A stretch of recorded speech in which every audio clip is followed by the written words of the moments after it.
Nishant ji, Amla man of India क्यों आखिर? इसके पीछे की एक छोटी कहें या बड़ी कहें एक जर्नी है। बेसिकली आंवला को शास्त्रों में अमृत फल कहा गया है। तो पढ़ाई के दौरान जब हम पढ़ाई कर रहे थे तो शास्त्रों में पढ़ने को मिला कि भाई आंवला को अमृत फल कहा जाता है और आंवला से एक ऐसी मिठाई बनाई जाती थी पूर्व के समय में जो राजा महाराजा खाया करते थे, जिसको बोला जाता था राग खांडव। वो राग खांडव का प्रारूप जो है बिगड़ता चला गया धीरे धीरे और उसको आधुनिक काल में केवल मुरब्बे का नाम दे दिया गया, जबकि वो चूने पानी के द्वारा निथार कर उसको प्यूरिफाई किया जाना चाहिए था।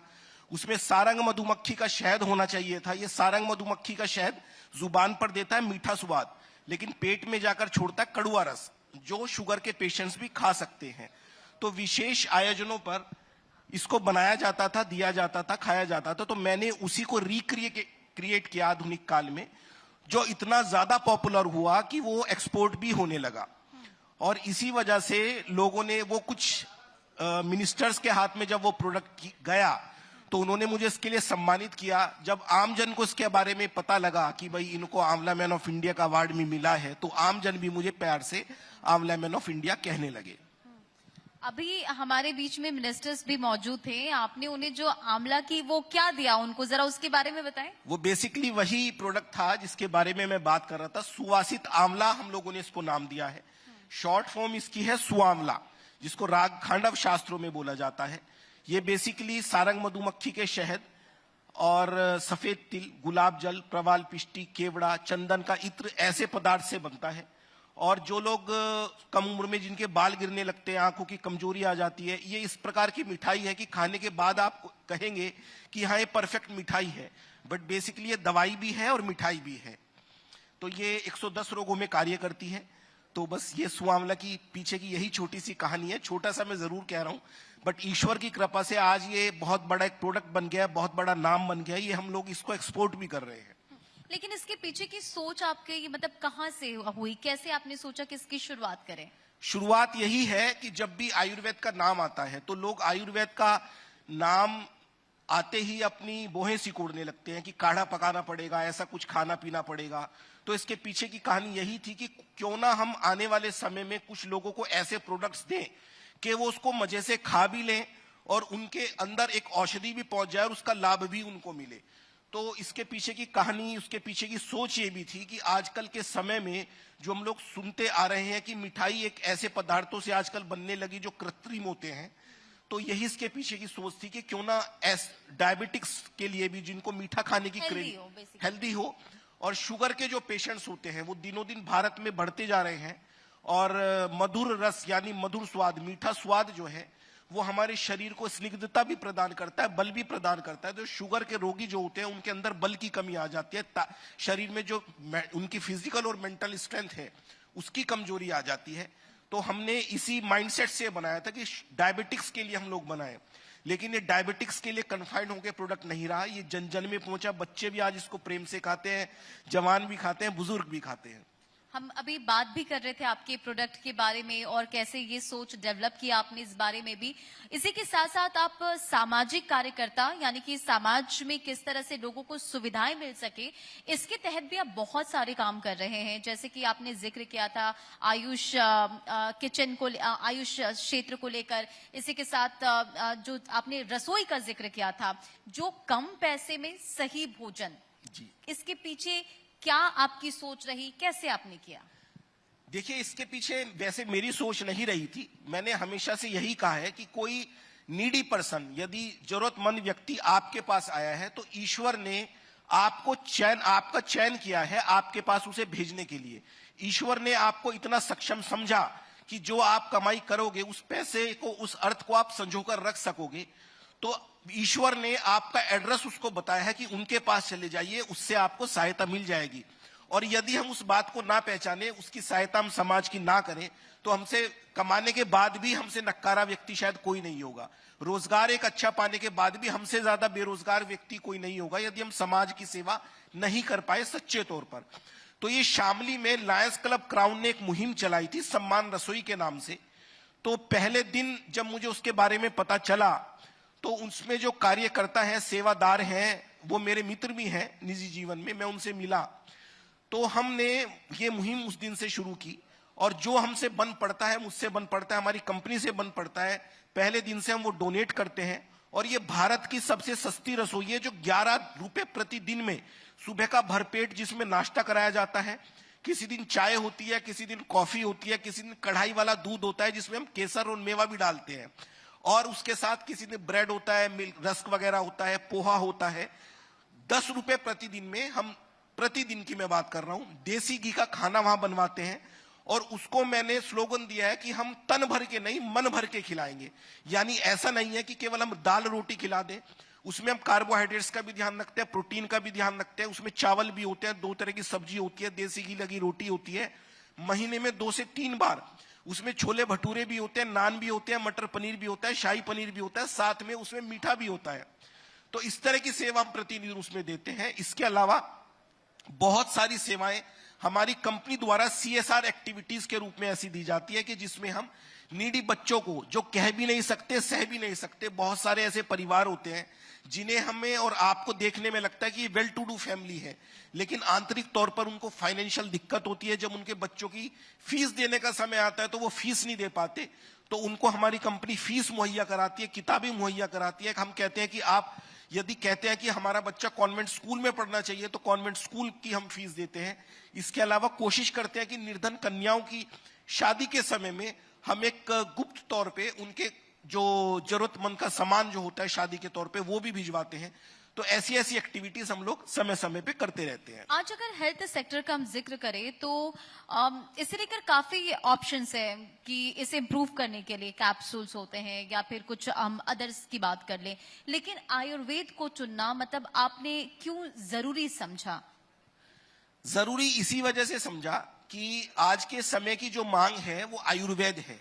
आयुर्वेद की तरफ व्यक्ति बढ़ता जा रहा है, और इसकी तरफ हमारी भारत सरकार भी इतनी सक्रिय हुई है, आयुष मंत्रालय भी इतना सक्रिय हुआ है कि जो सुविधाएं एक चिकित्सक को या एक मैन्युफैक्चरर को पहले नहीं मिला करती थी, वो अब सारी सुविधाएं माननीय भारत सरकार हम लोगों को देने लगी। तो उसी से हम लोगों का हौसला भी बढ़ा, जन जन तक वो पहुंचा। कम से कम पैसे में अच्छी से अच्छी सुविधाएं, अच्छी से अच्छे उत्पाद हम कैसे दे सकें। तो चूंकि मेरी फैमिली में 3 पीढ़ियों से कार्य होता आया, मेरा इसमें इंटरेस्ट भी था, तो इसी की पढ़ाई हम लोगों ने आगे करते गए और इसी से हमारा इंटरेस्ट जनरेट हुआ। तो आज ये स्थिति है कि बहुत छोटी सी मतलब मात्र 20-25 हजार रुपए में हमने इसको शुरुआत की थी, और आज ईश्वर कृपा से 25 से 30 करोड़ रुपए हमारा सालाना इसका टर्नओवर है।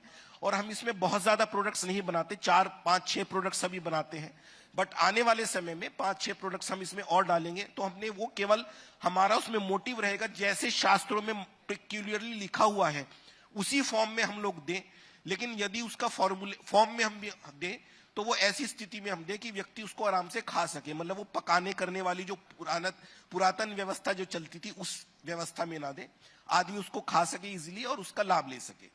बिल्कुल, यानी कि पूरी जो सुविधाएं हैं वो मिल सके। लेकिन निशांत जी, जनरली क्या होता है कि जब हम किसी प्रोडक्ट को मार्केट में लाते हैं तो हमें ये डाउट होता है कि वो मार्केट में चलेगा या कि नहीं। सबसे पहले मन में तो यही सवाल होता है कि लोगों के बीच वो कैसा रिस्पॉन्स करेगा। तो जब आपने इसकी शुरुआत की थी तो क्या आपको भी इससे लेकर हम कह सकते कि यार डर लगा आपको, या फिर देखिए कुछ डर तो नहीं, डाउट? हाँ डर तो नहीं लगा, शंका जरूर रहती है, लेकिन कोई भी प्रोडक्ट मार्केट में लाने से पहले हम उस पर पूरी रिसर्च करते हैं। हम प्रैक्टिकल उस पे रिसर्च कराते हैं कि क्या इसके प्रोज एंड कॉन्स हो सकते हैं। लेकिन आज मार्केट में एक्सेप्टेबिलिटी इस तरह की है कि निशांत गुप्ता ने अगर की कंपनी का कोई प्रोडक्ट है तो वो अच्छा ही होगा, बस इसी तरह से हमने नाम कमाया है।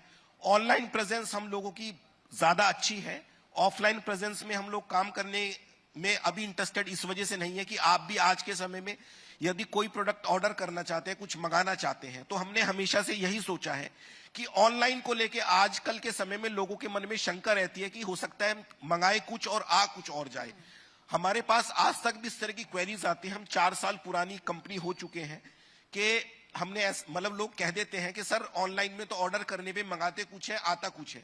तो हम उन लोगों से ये नहीं कहते, कन्विंस करने की उन लोगों को कोशिश नहीं करते। हम लोग यही कहते हैं कि आपकी संतुष्टि हो अगर तो आप हमारे साथ जुड़िए, अदरवाइज मत जुड़िए। लेकिन वो जब लोग आने वाले समय में हम लोगों के साथ लगे रहते हैं, जानते रहते हैं। मेरी वीडियोस वगैरह जो हम चिकित्सा शास्त्र पर पद्धति पर सुना वीडियोस बनाते हैं, उनको देखते रहते हैं, तो उनका विश्वास हमारे ऊपर आता है और पहली बार जब वो प्रोडक्ट मंगाते हैं तो वो अगली बार सतत निरंतर हमारे साथ जुड़े रहते हैं। सोशल मीडिया पे कैसा रिस्पॉन्स है, क्योंकि आपने हालांकि बताया कि जो हमने इसकी शुरुआत की है ऑनलाइन ही की, ऑफलाइन अभी थोड़ा हम इस पे काम कर रहे हैं, लेकिन उस समय कैसा रिस्पॉन्स आपको मिलता है? और आज के समय में सोशल मीडिया तो हम कह सकते हैं कि एक बहुत अच्छा किसी भी क्षेत्र में आपको बूस्ट दे सकता है, तो कैसा रिस्पॉन्स वहां पर आपको मिलना शुरू? देखिए, सोशल मीडिया पर अगर बूस्ट मिलने की बात है तो सोशल मीडिया पर तो आजकल किसी को भी बूस्ट मिल जाता है, लेकिन जो हमारे क्षेत्र के व्यक्ति हैं उनको बूस्ट अप मिलना बड़ा थोड़ा सा कठिन कार्य है।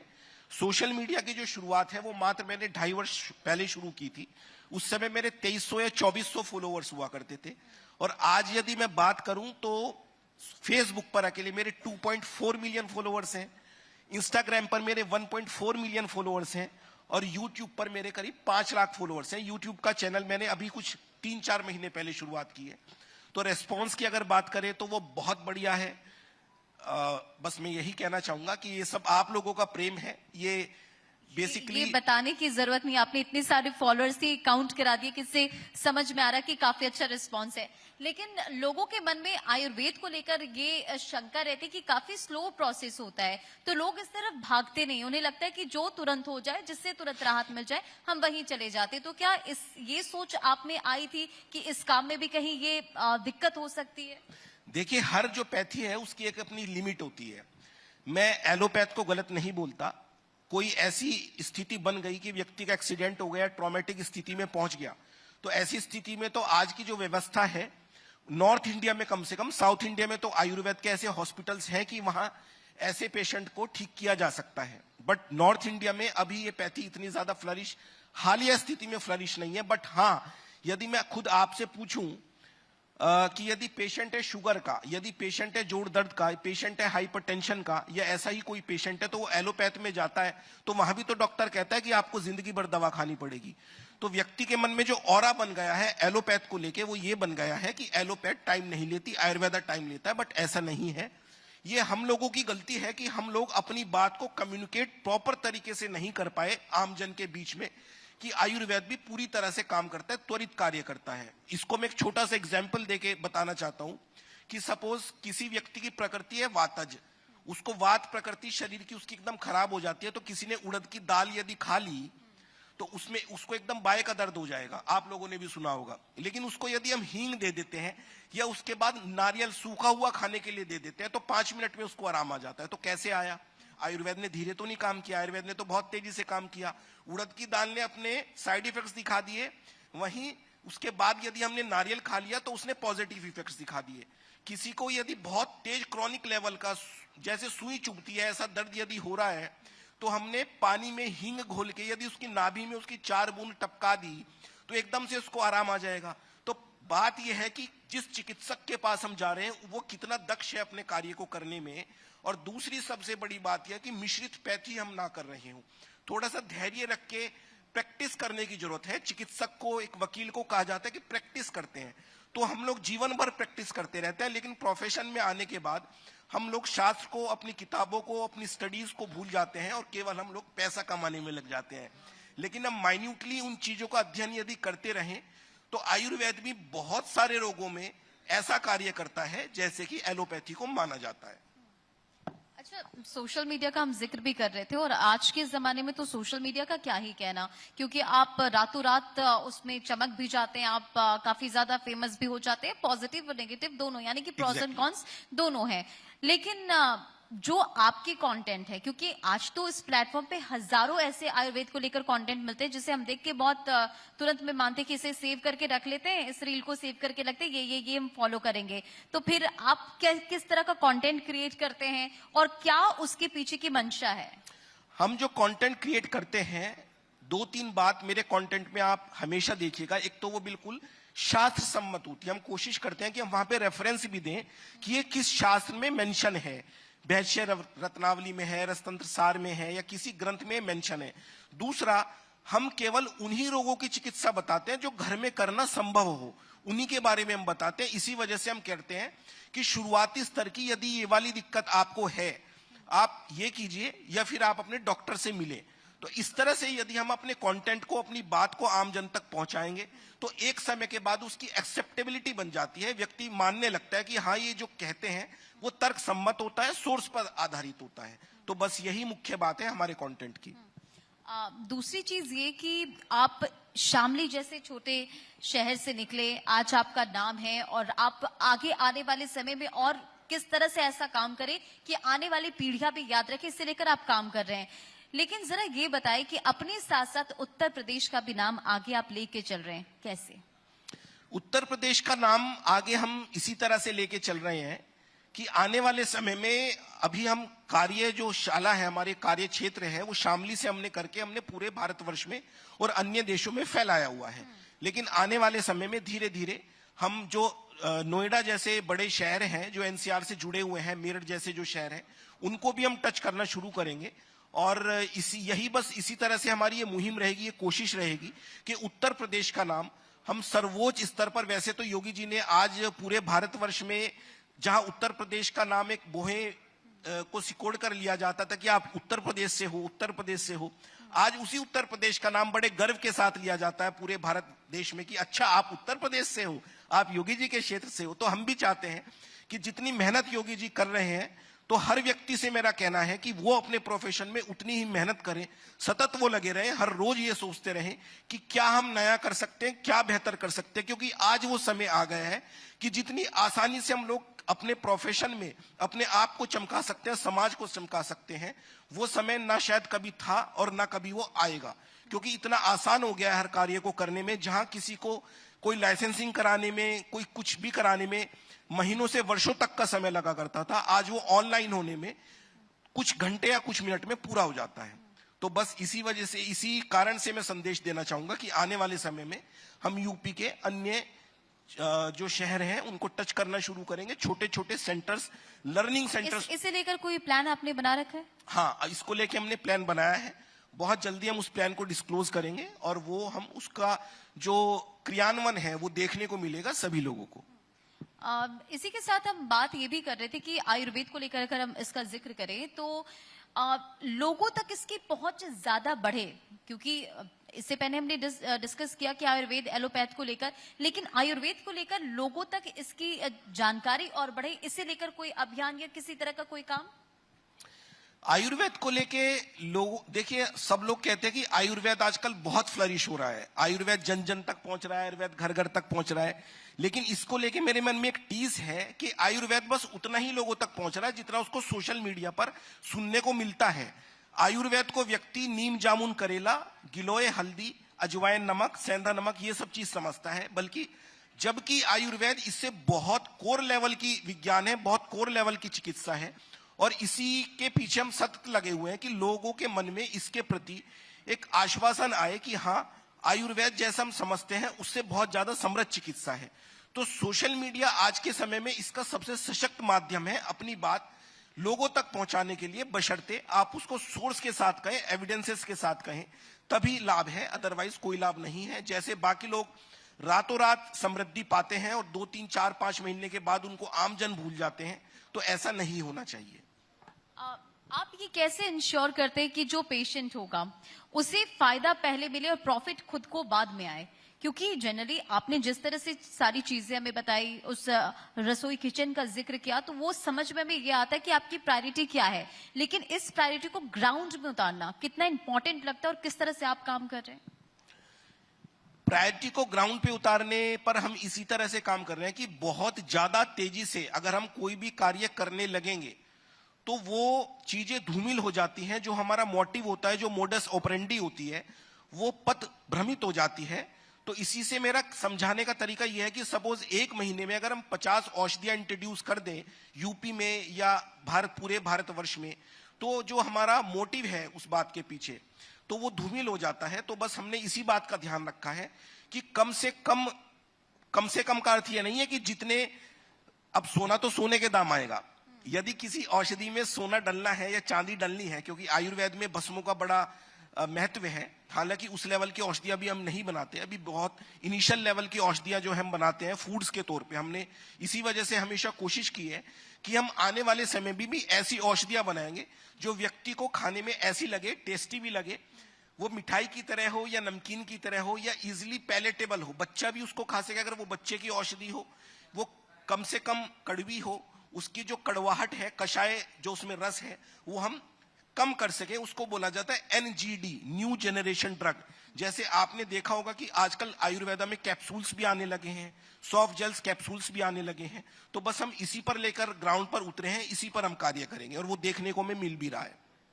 बिल्कुल, और हमारे साथ यहाँ पे कुछ ऑडियंस भी मौजूद हैं, और अगर वो आपके मन में भी आयुर्वेद को लेकर कोई सवाल है तो आप जरूर इनसे पूछें, क्योंकि आयुर्वेद को लेकर हम लगातार बातचीत कर रहे हैं और ये कितना इंपॉर्टेंट हो जाता है ये भी जानना कहीं ना कहीं बहुत जरूरी भी है। निशांत जी, जी क्या आपका ये प्रश्न है कि जनता में से कोई अगर कोई प्रश्न करना बिल्कुल चाहे तो उनके पास सवाल होगा तो वो सवाल भी आपसे पूछेंगे, लेकिन हम जैसे डिस्कस कर रहे थे कि आयुर्वेद भी कहीं ना कहीं बहुत इंपॉर्टेंट हो जाता है और लोगों के बीच में इसकी जागरूकता फैले, ये भी काफी ज्यादा महत्वपूर्ण होता है कहीं ना कहीं। हाँ, जैसे जागरूकता की यदि बात आई तो मेरे मन में मैं कई पॉडकास्ट में भी इसके बारे में डिस्कशन कर चुका हूं, आज मैं फिर से डिस्कशन कर रहा हूं। आजकल एक चलन चला हुआ है सेंधा नमक खाने का, कि सेंधा नमक जितना खा सके उतना बेहतर रहता है, सेंधा नमक बढ़िया होता है और व्हाइट सॉल्ट जो मार्केट में मिलता है वो खराब होता है। तो जब ये चलन चला था, ये जिसने भी चलन चलाया था वो किसी और माइंडसेट से चलाया था। तो जैसे कि मैं अगर बात करूं सेंधा नमक की, तो सेंधा नमक का जो केमिकल फॉर्मूला होता है वो होता है सोडियम क्लोराइड NaCl, और अन्य किसी नमक का, जैसे कि वो समुद्री लवण है जो सफेद नमक है, काला नमक है, उसका जो फॉर्मूला होता है वो भी NaCl होता है, सोडियम क्लोराइड होता इसमें है। एक चीज और ऐड करना चाहूंगी, ये काफी ज्यादा रील में भी ये सारी चीजें चल रही है कि पिंक सॉल्ट आप पहले तो ये कि वो जो पिंक हिमालयन सॉल्ट है आप वो खाइए, फिर कुछ दिन बाद ये आता है कि नहीं नहीं ये अच्छा नहीं होता है, 15 दिन ये खाइए, 15 दिन ये खाइए। तो लोगों के बीच में भी बहुत कंफ्यूजन है। हाँ, हकीकत यही है कि आपको 15 दिन के लिए या 10 दिन के लिए या 12 दिन के लिए या एक दिन छोड़कर एक दिन सेंधा नमक का यूज करना चाहिए, दूसरे दिन आपको व्हाइट सॉल्ट का यूज करना चाहिए। हालांकि इसके पीछे कोई बहुत बड़ा साइंटिफिक एस्पेक्ट नहीं है कि आप एक दिन छोड़, एक तो बात यह है कि आपके शरीर को वैसी आदत पड़ जाती है, अगर कोई चीज आप लगातार यूज करते रह जाते हैं तो उस चीज के जो पॉजिटिव एस्पेक्ट्स होते हैं आपकी बॉडी उसके प्रति रेस्पॉन्ड करना बंद कर देती है या कम कर देती है। तो मैं अपनी बात को फिर से रिपीट करूंगा, जो ये सेंधा नमक और सफेद नमक का कॉन्ट्राडिक्शन है वो ये है कि सेंधा नमक में जो खारापन होता है, जो टेस्ट होता है, जो तीक्ष्णता होती है वो कम होती है, तो वो खाने भोजन में डाला जाता है ज्यादा बनिस्बत सफेद नमक के। वो जब ज्यादा डाला जाएगा तो हमारे शरीर में सोडियम क्लोराइड जाएगा ज्यादा, जिसकी वजह से सोडियम कैल्शियम पोटेशियम चैनल एक होता है जो बीपी को रेगुलेट करता है, वो गड़बड़ा जाता है, इम्बैलेंस हो जाता है, जिसकी वजह से हम हाइपरटेंसिव हो जाते हैं, हमारा बीपी बढ़ा हुआ रहने लगता है। इसी कारण से आज के समय में जो हाइपरटेंशन के पेशेंट्स हैं वो ज्यादा होने लगे। उसका कारण केवल सेंधा नमक नहीं है, लेकिन सेंधा नमक भी एक कारण है। तो मैं हमेशा यही कहना चाहूंगा, यही कहता हूं कि किसी भी चीज के पीछे आप तथ्य को जाने बिना बिल्कुल ब्लाइंड होके मत लग जाए कि व्यक्ति ब्लाइंड, जैसे हल्दी, पानी में हल्दी डाल के पीने का चलन चल गया, डिटॉक्स होने का चलन चल गया। बॉडी में कोई भी ऐसा बटन नहीं होता कि आपने कोई औषधि खाई वो बटन जाके दब जाएगा और बॉडी आपकी डिटॉक्स हो जाएगी, कि पानी आप ज्यादा पिएंगे तो आपकी बॉडी डिटॉक्स हो जाएगी। ऐसा कोई सिद्धांत शास्त्रों में भी लिखा हुआ नहीं है। एलोपैथ में उसको बोला जाता है वाटर टॉक्सिसिटी, आयुर्वेद में उसको बोला जाता है अत्याम्बु, यानी पानी का अधिक सेवन यदि आपने कर लिया तो वो जल तत्व आपके पानी को बढ़ा देगा, अग्नि तत्व कम हो जाएगा, अग्नि बल कम हो जाएगा, भूख व्यक्ति को कम स्थिति हो जाएगी। सपोज किसी व्यक्ति की यदि किडनी फेल हो गई तो उस समय में डॉक्टर्स चाहे आयुर्वेद के हों चाहे एलोपैथ के हों, वो कहते हैं भैया नाप के पानी पीना है। तो अगर पानी ही ज्यादा पीना इतनी अच्छी चीज होती तो उसकी किडनी फेल नहीं होनी चाहिए थी। किडनी फेल होने के समय में व्यक्ति को केवल पानी पी के उसकी किडनी को डिटॉक्स हो जाना चाहिए था, तो नहीं होती ना। तो ये मैंने आम भाषा में समझाने की कोशिश की है कि too much of everything is bad. और दूसरी बात, लोगों के मन में जो ये धारणा है कि आयुर्वेद का कोई साइड इफेक्ट नहीं होता, तो आयुर्वेद का भी साइड इफेक्ट होता है। अगर आप आयुर्वेद का साइड इफेक्ट होता है, आयुर्वेद जरूरी भी है, लेकिन एक सवाल इसी में आप कंटिन्यू करेंगे अपनी बात को, लेकिन आयुर्वेद को अपनाने के लिए प्रधानमंत्री से लेकर मतलब बड़े लोगों ने भी इसकी लोगों से अपील की कि आप इसे अपनाएं, अपने लाइफस्टाइल में शामिल करें। लेकिन आज की जो हमारी दिनचर्या है, आज का जो हमारा लाइफस्टाइल है, जो भाग दौड़ भरी जिंदगी है, क्या उसमें आयुर्वेद का इलाज इतना ही सफल होता है आज के समय में? हाँ, हो सकता है, बशर्ते यदि आप जैसे मैं बात करूं, आजकल एक चलन और है कि सुबह उठ के पानी पीना चाहिए। तो कुछ लोग जग भर भर के सुबह उठ के पानी पीते हैं, तो ये ऐसा तो शास्त्रों में कहीं नहीं लिखा हुआ है। बिल्कुल क्लियर कट इंडिकेशन है कि अष्टप्रसृति का मीनिंग है आप 400 ml तक अधिकतम पानी पी सकते हैं, और सुबह को उठ के पानी पीना उन लोगों के लिए केवल लाभ करेगा जिस समय सूरज उग रहा होता है, पूरी तरह से उगा ना हो। तो केवल वो लोग यदि सुबह उठ के पानी पिएंगे तो पानी के जो अच्छे इफेक्ट्स हैं उन लोगों को मिलेंगे। जो लोग सुबह को 8 बजे, 9 बजे, 10 बजे सो के उठते हैं और वो यदि ये सोचते हैं कि पानी पीने के लाभ मुझे मिल जाएंगे, तो लाभ मिलने के बजाय उनको नुकसान होगा। वो मैं समझा चुका हूं कि अग्निबल उनका कम हो जाएगा, इस तरह की दिक्कतें हो जाएंगी। तो आज के परिप्रेक्ष्य में, आधुनिक काल में, यदि आप बहुत ज्यादा कुछ नहीं कर सकते तो कम से कम इतना तो कर ही सकते हैं कि जब भी आपको समय मिले, आप यदि फास्ट फूड भी खाते हैं तो किसी फास्ट फूड से, किसी भी चीज से, खस्ता कचौरी से अपना पेट मत भरिए। उसको केवल आप स्वाद के लिए खाइए। आप कचौरी खा रहे हैं तो एक खा लीजिए, पेट जो आप भरिए अपना रोटी से भरिए। फाइबर आप ज्यादा से ज्यादा लीजिए। आहार, निद्रा, ब्रह्मचर्य, इसका आप ध्यान रखिए। घूमने जाने का समय, वॉकिंग का समय आपको जब भी मिलता है तो आप वॉकिंग के लिए समय निकालिए। चाहे आप सुबह को घूमने जाइए, दोपहर में घूमने जाइए। गर्मी आ जाएंगी, धूप तेज होने लगेंगी तो दोपहर को घूमने जाना संभव नहीं है। तो फोन में समय कम लगा के, यदि आप 1 घंटा फोन चलाते हैं तो आप कोशिश कीजिए 45 मिनट आप फोन चलाइए। अपने दिमाग को मैसेज दीजिए कि आज मुझे 15 मिनट घूमने जाना है, अगले दिन फिर मुझे 16 मिनट करने हैं, 17 मिनट करने हैं। घड़ी में टाइम देख के आप उसको बढ़ाते जाइए। तो फोन पर स्पेंड करने का जो समय है वो आपका कम होता चला जाएगा। अपने शरीर को समय देने का जो समय है वो आपका बढ़ता चला जाएगा। तो बस मेरा सभी लोगों से निवेदन यही है कि आप अपनी दिनचर्या को यदि ऐसे सेट कर सकते हैं तो कोशिश कीजिए कि ऐसे सेट कीजिए। अच्छा, आयुर्वेद में सारी हम कह सकते हैं कि जो भी बीमारियां, सबका इलाज संभव है कि इसमें भी कोई सीमाएं होती हैं? नहीं, सीमाएं तो होती हैं। अगर मैं बात, देखिए, आयुर्वेद जब बीमारी हो जाए उसको ठीक करने की चिकित्सा पद्धति नहीं है। आयुर्वेद आप बीमार ना हो, आप आरोग्य कैसे रहें, निरोगी आप कैसे रहें, उसकी चिकित्सा पद्धति भी है। सपोज किसी व्यक्ति को यदि शुगर हो गया तो यदि इंसुलिन लगाने की नौबत आ गई, तो इंसुलिन लगाने की नौबत जब आ गई तो उसके लिए तो एलोपैथ का सहारा लेना पड़ेगा। लेकिन हाँ, यदि आयुर्वेद का एक सक्षम हॉस्पिटल खुला हुआ है तो आप वहां जाके एडमिट होकर इंसुलिन से बच सकते हैं। तो जो लोग कहते हैं कि आयुर्वेद, ये शुगर की बीमारी अभी सुनी जाने लगी, पहले तो सुनी जाया नहीं करती थी। जो ये मधुमेह शब्द है, तो ये शास्त्रों में लिखा है, तभी तो ये मधुमेह शब्द निकल के आया ना। तो पहले भी शुगर की बीमारी होती थी। उस इंसुलिन जो है वो भी शास्त्रों में मेंशन है कि सूची वेदक और शिरा वेदक। तो जो लोग कहते हैं कि एलोपैथ में केवल इंजेक्शन होते हैं, आयुर्वेद में नहीं होते, लेकिन सन 1980 के करीब में एलोपैथ लॉबी ने सुप्रीम कोर्ट तक लड़ाई लड़के आयुर्वेद के इंजेक्शंस को बंद करा दिया। तो इस वजह से आज वो पूरी तरह से प्रतिबंधित हैं। तो आयुर्वेद भी उतनी ही सक्षम पैथी है जितनी एलोपैथी है। लेकिन आज वो उपकरण, आज वो चिकित्सा सेवाएं, आज वो कोशिशें थोड़ी कम हो गई। पिछले मैं बात करूं 90 के दशक में, 2000 के दशक में, लेकिन अब फिर से उन पर कार्य किया जा रहा है। और आने वाले समय में हमें पूरा विश्वास है कि भारत सरकार के सहयोग से, क्योंकि वो एक माता और पिता की तरह आयुष को देख रहे हैं, तो ये आज के समय, ये पहले पूरी अपनी युवावस्था में था, आज ये फिर से युवावस्था में आ गया है। तो आने वाले समय में ये पूरा उतना तरह सशक्त हो जाएगा कि जैसे व्यक्ति एलोपैथ को देखता है, इसी तरह से वो आयुर्वेद को और अन्य आयुष की चिकित्साओं को देखने लगेगा। अच्छा, आयुर्वेद के जो प्रोडक्ट्स है मार्केट में काफी ज्यादा है, तो इस पे भरोसा कैसे किया जा सकता है? लोग जब लेंगे, हालांकि आपने तो अपने प्रोडक्ट्स को लेकर जानकारी दी, लेकिन इस ऐसे में हम कैसे यकीन कर पाए जब इतने सारे प्लेटफॉर्म पे अलग अलग जो प्रोडक्ट्स अवेलेबल होते हैं? हाँ जी, उसके पीछे मेरा कहना यही है कि देखिए, बात यदि मैं करूं FSSAI की, बात यदि मैं करूं मैन्युफैक्चरिंग लाइसेंस की, तो ये तो जो मार्केट में उतरा है वो तो ये सारे मानक पूरा करता है। लेकिन जब वो उसका प्रोडक्शन मास लेवल पर करने लगता है या तो उसकी क्वालिटी को घटा देता है। तो यदि मैं लेमैन भाषा में बात करूं तो उस कंपनी के बारे में, उस व्यक्ति के बैकग्राउंड के बारे में एक बायर को समझने की जरूरत है कि ये लोग कितने दिन से मार्केट में बने हुए हैं और इनकी क्या कंटिन्यूटी है मार्केट में लेके, किस तरह की एजुकेट, किस तरह से लोगों को करना एजुकेट चाहते हैं, किस तरह से लोगों के साथ निरंतर और सतत लगे हुए हैं। तो माइक गया, हेलो, हाँ जी।